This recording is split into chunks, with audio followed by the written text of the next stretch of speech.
Hello, everybody. This is Rick, and welcome to Astral Club. This is Q&A number 9. We're going to go through some interesting questions over the past couple of months that have been posed to me on our channel, Astral Club, and also on Reddit. Let's get started. The first one is from OMG Sinjon, who is a Reddit user. And he asked me if it was possible if two willing people could switch bodies, which I like to think of as a Freaky Friday type of question. If you recall, that was a Disney movie where the mother and the daughter somehow switched bodies. Of course, that is impossible. The astral body is a key that fits one lock, your physical body. You are also connected by the astral cord from life to death. Now, there's extremely rare circumstances where possession comes into play, but that's not someone really taking over. It's someone moving in and seizing control. And that's an extremely rare circumstance. And that's certainly not what OMG Sinjin was asking about. So no, you cannot switch bodies. Next question is related to the Loosh episode. And I still get these questions. And of all the episodes, I think that one is probably the one that bothers people the most. Just to refresh everyone's mind, Loosh was something that Robert Monroe discovered and talked about in his book, Far Journeys. And what Loosh is apparently an extremely rare and valuable substance to more evolved, higher level entities.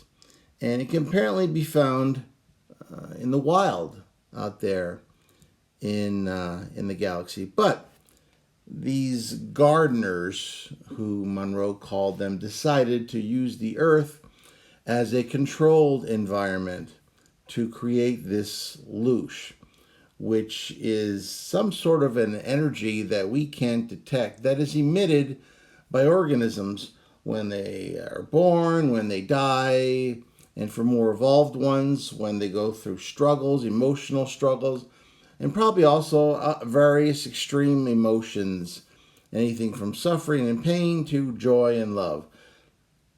And these gardeners manipulated the evolution of life on Earth from very simple forms through to the dinosaurs, seeking to purify this Loosh substance. Eventually, it's alluded to that they decided to take out the dinosaurs and that the asteroid was, at least partially their fault. And what they did, they wiped out 75% of the species on Earth, creating niches where the mammalian branch could spread over those millions of years and eventually lead to us, where they can get a very refined form of this Loosh, where they can collect this energy and then take it elsewhere. Now, naturally, that causes some people some distress, but I think a lot of it has to do with your point of view, how you look at these things. If you recall the movie The Lion King, Simba's father talked about the circle of life. And quite frankly, what that is everything, every organism on this planet consumes and also is consumed in one form or another. And until fairly recently, some thousands of years ago, humans were very much a part of that circle of life. I mean, it was not unusual at all for humans to be on the menu on a regular basis. So it was a part of life. Now, in a very large degree, we've removed ourselves from that basic cycle.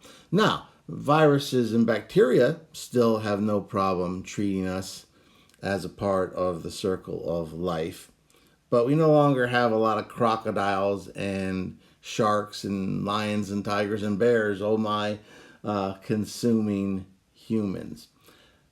But let's look at this, and forgive the example, but I think it's a good one if you really consider it.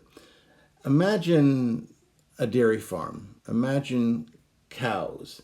Now, cows provide milk to feed humans. Because the humans are involved, the cow is producing this milk even though it doesn't have a calf to feed. So the cow itself has no use for the milk. And indeed, without a farmer there to milk it, it will actually suffer.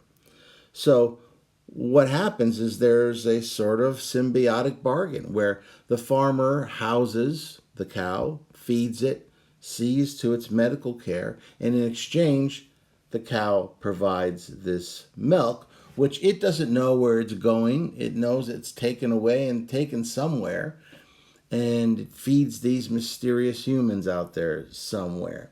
Now, just imagine if for a minute the cows could gain intelligence and take over the farm and kill or exile the farmer. Well, congratulations. Now their milk is no longer being stolen. However, who's going to feed them? Who's going to house them? Who's going to care for them? Now, I don't know, if just how much these gardeners are involved in the Earth's daily movements, but if they did indeed create a niche that allowed us to grow, do we really want to bite the hand that feeds us? And worse, if we can't use this loosh or even detect it, is it really so awful that it's used somewhere else? Perhaps in exchange, we're cared for in some way that we don't know. At any rate, I just wanted to throw that out there for some thoughts. Chris M.S. Fish, from my most recent video, said he was going to take the future bits, what I talked about 2020 to 2030 or so, with a grain of salt, because it's his understanding that the future is volatile and can be changed. And of course, he's right. I didn't really mean to imply that anything that I saw as far as the future is concerned on the Akashic Records meant that suddenly the law of free will was being revoked. It wasn't. What I saw is still a possible future. However, let me attach this caveat. When someone has a rock in their hand and they throw it at a window, a picture window, and you can freeze frame the rock in midair. You don't need to be Nostradamus. You don't need to be a psychic or someone even accessing Akashic Records to know that the future is probably going to entail a shattered window. So as we get closer to a time frame, possibilities start to collapse. So we get fewer and fewer ways to avoid or to amend a future. So let's just put that in the back of our minds as well. Next question, Pub Brody, during my lucid dream versus astral projection episode, asked if it was easier to induce astral projection while lucid dreaming. I, of course, indicated that it was and told him to check out the Lucid Dreaming Gateway to Astral Projection, which was an earlier Astral Club video. Just reminding people that if you find yourself in a lucid dream and you wish to astral project, I find that jumping off of a cliff or any type of falling sensation helps to induce the astral projection. And while you're falling, concentrate on saying you want to leave your body and picture that, and you'll find yourself astral projecting more often than not. SCU Studios ask, what does your astral body look like, and can you change what it looks like?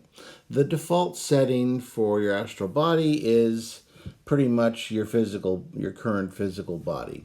You can definitely change it with an act of will, much like you can in the physical world, only it takes a lot longer to change your physical body. But in the astral, it just takes a fixed thought and an act of will to change the appearance of your astral body.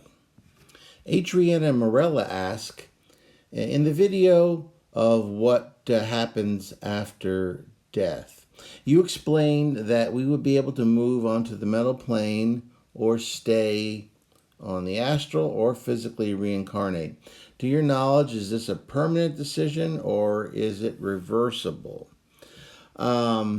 When it comes to the mental plane, I can't speak too authoritatively. I've only been there for brief periods of time. I do know, though, that for the brief period of time that I spent on the mental plane, it was very hard to come back to this lower physical plane. I would imagine if you spent a long amount of time, if I can use that word, on the mental plane, you probably would have a heck of a time adjusting to coming back down to the lower planes, most especially the physical plane. I think it might best be compared to you've graduated from high school and now you want to go off to college, and so your choice is, well, should I go off to college, or should I start high school over again, or worse, go back to middle school and start that over again? I mean, I suppose you might or you could, but I don't know that you'd be happy doing that because you've progressed to a point where you're ready for college. You're ready for the mental plane. So I don't know that there's anyone or any force out there that might prevent you from going back on a decision. But my guess would be when you're ready for the mental plane, you'll go there because that's where you belong. And I seriously doubt that there'd be very many people who would decide, after dwelling on the mental plane for a long period of time, to go back to the physical. I remember I've had questions about these two in the past, just in general. And they've just happened to me again recently, so they're fresh in my mind. If you find yourself semi-conscious and it feels like your bed is bouncing up and down, it means that you're going through the vibrational state and you have an opportunity to exert your will and roll out or float out of your body. So don't waste that. For people who have left their body but have found themselves in a very low energy state, for instance, you get out of your body, but it just seems like you're crawling through molasses. Maybe you're able to force your way out and have an astral projection, but maybe you find yourself continually being withdrawn because you just don't have enough energy to move away from your physical body, which, as we've said many times, is your first goal when you leave your body. Get as far away from the physical so that you're not pulled back in. The best way to do that is to make sure you have a good diet, and certainly don't have heavy meals before bedtime. And also, as you fall asleep, visualize yourself pulling in energy from your room or from the galaxy or the moon or whatever you want to use as a visualization. It'll help to raise the energy levels of the astral body so that when you get out, you'll be able to stay out. Once you're out and you're traveling in the astral, let's say you're flying through the sky, especially a stormy sky, or flying along a crashing beach or over a mountaintop, make sure you use your will to pull in that energy too, because that will help to regenerate your astral energy. MJ Menez had a question. They said they're very happy with their parents and the people they love, and after they die, won't they miss them? Will they be able to be with them afterwards? I think in many cases, people who you were very happy with, who you love, that you will meet them again in the astral. And there are many stories of people who pass over who end up meeting again, with their loved ones. In reincarnation, quite often we end up reincarnating with two types of folks: the ones that we really love and the ones that we don't care for so much. The ones that we really love are there to help us and nurture us. The ones we don't care for are there to challenge us to become stronger and to overcome adversity. So I would say that if you have loved ones who've passed on, you will see them again and you may share future lives with them once again. And Jim said, hey, check out a guy called Carlos Marcello, associated with the Kennedy assassination. I did, and there was a godfather in the New Orleans area, apparently, whose name was Carlos Marcello. And if you recall, that was the name I got when I saw that vision of the past with the CIA meeting with this powerful godfather type. So that was certainly a very powerful thing to be confronted with. Lake Wallace asked that they've heard that when you astral project, you can meet your spirit team or spirit guides or what have you assigned to you. Have you found this to be true?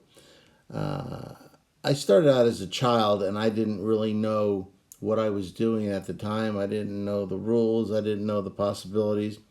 So I just astral projected on my own.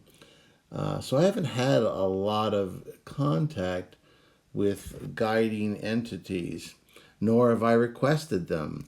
My angel stories happened really without my conscious requesting any type of help or assistance. I know perhaps there was some subconscious request going on there somewhere along the line. But I have been told by other astral projectors that when they have requested spirit guides or assistance, that they have received it. So, I would say that if that is something that you're very much concerned with, then perhaps as you're falling asleep at night, request that you have the aid of that spirit guide or angel or whatever you want to call it when you astral project. Quite a number of people commented on the seeming contradiction where I was told in the Akashic Records that this plague that we're currently dealing with was manipulated in a Chinese lab. And that's what I saw. And a number of other folks said, well, wait a minute, didn't your angel friend say that it was a naturally occurring organism? And I thought about that for a while. And I've never known my angel friend to out and out lie. I've never seen that. However, perhaps he told me a half truth for whatever reason. Many times when biowarfare labs are trying to come up with an organism that might be used in future wars to slaughter our fellow humans, they take a naturally occurring organism, like smallpox, for instance, and they manipulate it in such a way that it becomes easier to spread, or that it becomes, it becomes more virulent, or it's able to raise the amount of people percentage-wise that it kills, or any variety of things like that. So perhaps this organism did indeed result from a population of wild animals, but that it was then manipulated in a Chinese lab. So that's my best guess as far as that's concerned. Well, that is the end of the Q&A number 9. Remember that I've got a playlist of all the Q&As, as well as playlists including angels and aliens and some of the greatest hits there as far as travels are concerned in time. So if you want to check out those playlists, they're there. If you got something out of this video, why don't you hit the like button, share it with those of like minds, subscribe if you haven't done so already. If you have, hit that bell. And as always, I will see you on the astral plane.